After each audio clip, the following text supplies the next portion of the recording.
Hello my dear friends, कैसे हैं आप सब। मैं उम्मीद करता हूं आप सब अच्छे होंगे और आपकी बोर्ड एग्जाम की तैयारी भी बहुत अच्छी चल रही होगी। इसी तैयारी को बेहतर बनाने के लिए मैं आपके लिए लेकर आ चुका हूं क्लास 10th साइंस के 20 मोस्ट इम्पोर्टेंट क्वेश्चन जो हर साल पूछे जाते हैं और इस साल भी पूछे जाने के चांसेस हैं। चलिए वीडियो को स्टार्ट करते हैं बिना देरी करते हुए।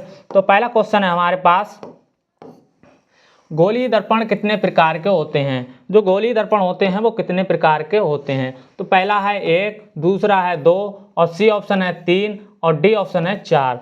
तो जो गोलीय दर्पण होते हैं वो 2 प्रकार के होते हैं, यानी कि बी ऑप्शन हमारा बिल्कुल सही है। चलिए अगले प्रश्न की तरफ बढ़ते हैं।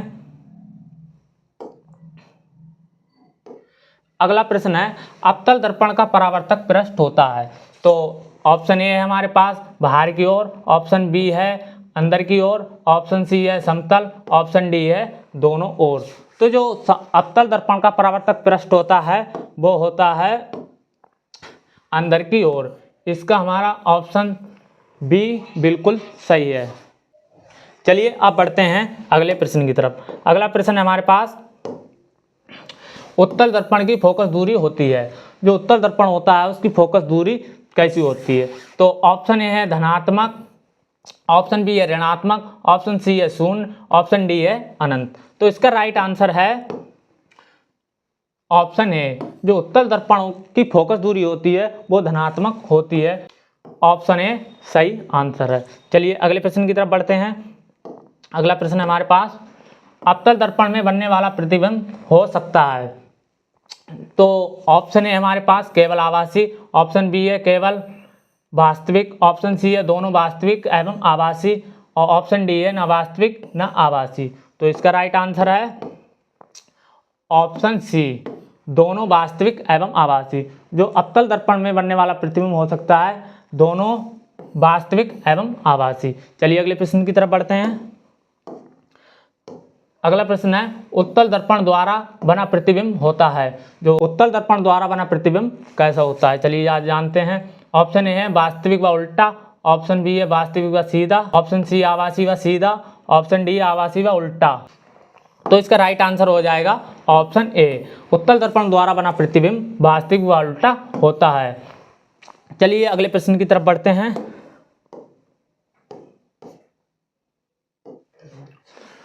मुख्य अक्ष क्या है। जो मुख्य अक्ष होती है वो क्या है। तो ऑप्शन ए है दर्पण की मोटाई, ऑप्शन बी है फोकस से गुजरने वाली रेखा दर्पण, ऑप्शन सी है दर्पण के ध्रुव से गुजरने वाली रेखा, ऑप्शन डी है ध्रुव व वक्रता केंद्र को मिलाने वाली रेखा। तो इसका राइट आंसर हो जाएगा option number D. Option number D बिल्कुल राइट आंसर है। आपसे पूछे मुख्य अक्ष क्या होती है, ध्रुव व वक्रता केंद्र को मिलाने वाली रेखा को ही हम मुख्य अक्ष कहते हैं। चलिए अगले क्वेश्चन की तरफ बढ़ते हैं। अगला क्वेश्चन हमारे पास,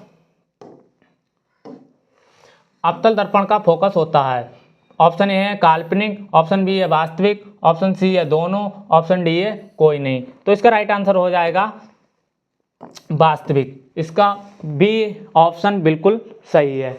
तो जो अवतल दर्पण का फोकस होता है वो वास्तविक होता है। चलिए अगले प्रश्न की तरफ बढ़ते हैं। अगला प्रश्न है हमारे पास, दर्पण का वक्रता केंद्र होता है। जो दर्पण का वक्रता केंद्र कहाँ होता है। ऑप्शन ए है फोकस पर, ऑप्शन बी है ध्रुव पर, ऑप्शन सी है फोकस से दुगनी दूरी पर, ऑप्शन डी है अनंत पर। तो इसका राइट आंसर हो जाएगा option number C. Option number C इसका बिल्कुल राइट आंसर हो जाएगा, फोकस से दोगुनी दूरी पर। चलिए बढ़ते हैं अगले प्रश्न की तरफ। अगला प्रश्न है हमारे पास, दर्पण सूत्र क्या है। ये मोस्ट इंपोर्टेंट है, इसको आपको याद होना चाहिए, इससे न्यूमेरिकल बहुत बनेंगे। ये मोस्ट इंपोर्टेंट सूत्र है, इसको आप अभी से याद कर लीजिए क्योंकि जब आप न्यूमेरिकल हल करेंगे तब आपको इसकी जरूरत पड़ेगी। चलिए जानते हैं दर्पण सूत्र क्या है। तो ऑप्शन ए दिया है हमें 1/f बराबर 1/b minus 1/u, option B दिया है 1/f बराबर 1/u plus 1/b, option C दिया है f बराबर u प्लस b और ऑप्शन डी दिया है f बराबर u माइनस b। तो इसका राइट आंसर हो जाएगा ऑप्शन नंबर बी, बिल्कुल राइट आंसर है। मैं एक बार इसको आपको लिखकर दिखा देता हूं।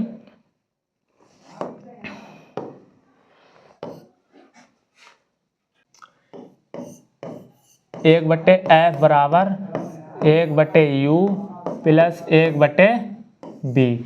ये हो जाएगा हमारा दर्पण का सूत्र। ये हो जाएगा हमारा दर्पण का सूत्र। चलिए बढ़ते हैं अगले प्रश्न की तरफ। अगला प्रश्न है, उत्तल दर्पण का उपयोग किया जाता है। जो उत्तल दर्पण होता है उसका उपयोग कहाँ किया जाता है? तो ऑप्शन ए है शेविंग में, ऑप्शन बी है दंत चिकित्सक द्वारा, ऑप्शन सी है वाहनों के रियर व्यू मिरर में, ऑप्शन डी है प्रोजेक्टर में। तो इसका राइट आंसर हो जाएगा option number C. Option number C, वाहनों के रियर व्यू मिरर में इसका उपयोग किया जाता है। चलिए अगले बढ़ते हैं अगले प्रश्न की तरफ। अगला प्रश्न हमारे पास, अवतल दर्पण का उपयोग होता है। अब अवतल दर्पण का उपयोग कहाँ होता है? तो ऑप्शन ए है स्ट्रीट लाइट में, ऑप्शन बी है सर्च लाइट में, ऑप्शन सी है वाहन दर्पण में और ऑप्शन डी है खिड़की में।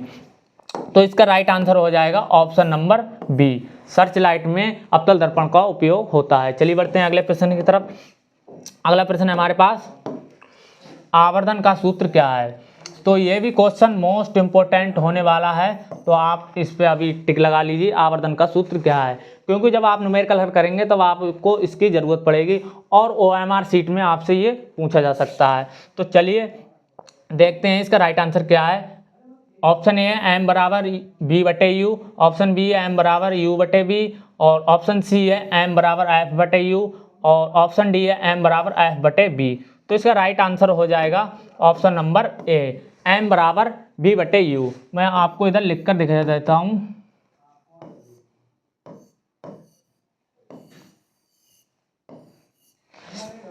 आवर्धित का सूत्र M बराबर V बटे U होता है। चलिए अगले प्रश्न की तरफ बढ़ते हैं। अगला प्रश्न है हमारे पास, अवतल दर्पण में यदि वस्तु फोकस पर हो तो प्रतिबिंब बनेगा।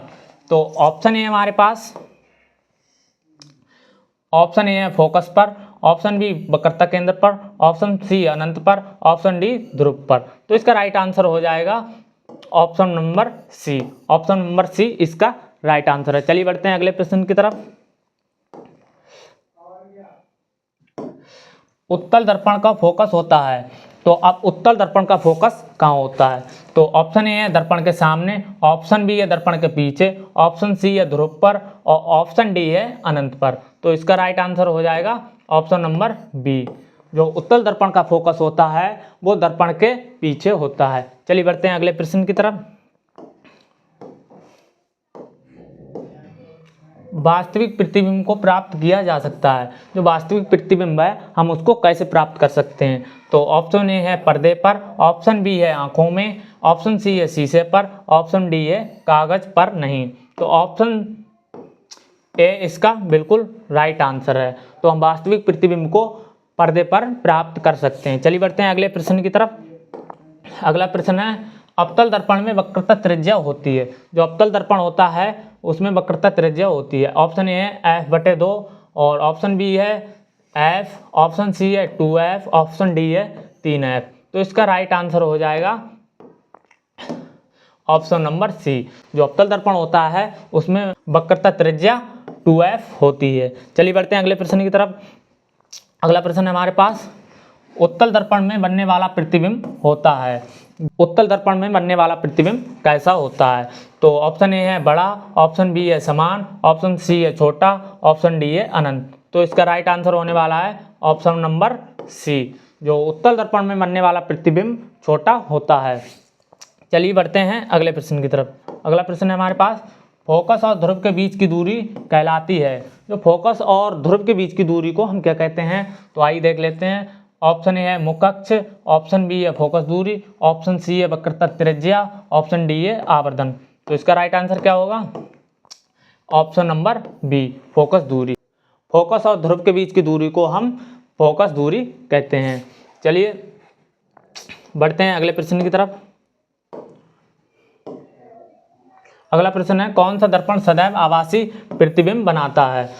तो ऑप्शन ए है अवतल दर्पण, ऑप्शन बी है समतल दर्पण, ऑप्शन सी है उत्तल दर्पण और ऑप्शन डी है अवतल एवं समतल दोनों। तो इसका राइट आंसर हो जाएगा ऑप्शन नंबर सी, उत्तल दर्पण। तो उत्तल दर्पण सदैव आभासी प्रतिबिंब बनाता है। तो ये थे 20 OMR सीट के लिए आपके इम्पोर्टेंट क्वेश्चन जो मैंने आपके लिए बता दिए हैं। तो आप सभी लोगों को सबसे पहले एक काम करना है,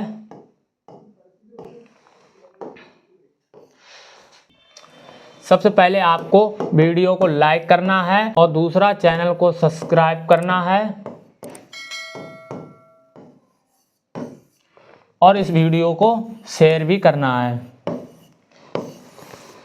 चलिए मिलते हैं नेक्स्ट वीडियो में, तब तक के लिए पढ़ते रहें, आगे बढ़ते रहें।